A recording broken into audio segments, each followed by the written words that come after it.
I don't like making decisions because when I have to make decisions, that means there's a possibility of me making the wrong decision.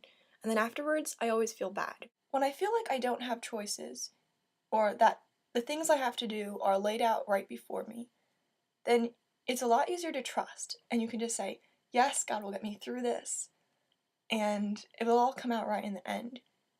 But when I have some free will involved, when I have to use my own wisdom or use some form of wisdom to make decisions like how to spend my time, it makes it a lot harder.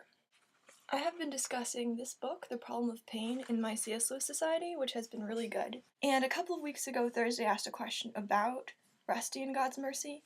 Hopefully this video will end up providing an answer to that. My question isn't exactly the same, though. I'm reading this chapter about human wickedness, and it says, I do not think it is our fault that we cannot tell the real truth about ourselves. The persistent, lifelong inner murmur of spite, jealousy, prurience, greed, and self-complacence simply will not go into words. The poet Kathleen Raine wrote a line that goes like this: Being what I am, what could I do but wrong?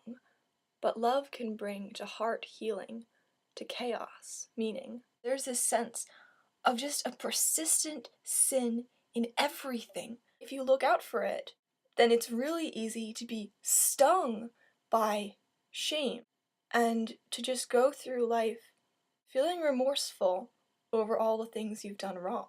I'm going to read from C.S. Lewis again because he does provide an answer. He says, the emotion of shame has been valued not as an emotion, but because of the insight to which it leads. What I think the role of shame or regret or whatever that word is, I think the role of it is to help us recognize our sin and then turn from it. As soon as we've repented, and as soon as we've actually turned from sin, we don't need to feel guilty over it. Guilt does have its role. Like, if we had no consciences, then we'd not be able to walk in the right path. I think the main question I want to talk about is why does it seem like sin is inevitable? Isn't it possible to be sinless? Yesterday in my InterVarsity small group, we were talking about, is it possible to be a human and not sin? And at first I said, no, of course not. Because of our fallen natures, we end up sinning all the time in things we don't even realize. But during the Bible study, I actually changed my mind. 1 Corinthians 10, verse 13. No temptation has overtaken you that is not common to man. God is faithful, and he will not let you be tempted beyond your ability. But with the temptation, he will also provide the way of escape, that you may be able to endure it. I don't want my own conviction or my own sense of my fallen nature to get in the way of me actually having hope for righteousness. The point that my small group leader said was that Jesus came to show us that it is possible for a human to go through life sinless. It is possible to meet the standard, but we haven't. We've fallen short. God's law is the way that we were meant to walk. This is what I seem to be seeing. I see two senses of answering this question about guilt or persistent guilt.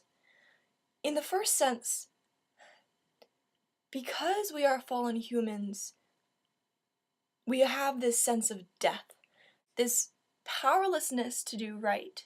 And on the other hand, we have the ability to withstand temptation and to be righteous. That kind of life is not possible except through God's power. Sin arises from us depending on ourselves.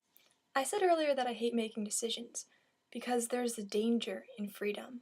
My response to having to decide how to spend my time or trying to not sin never has to be relying on my own strength. Helplessness doesn't mean that sin should be taken for granted or that it's inevitable that we sin.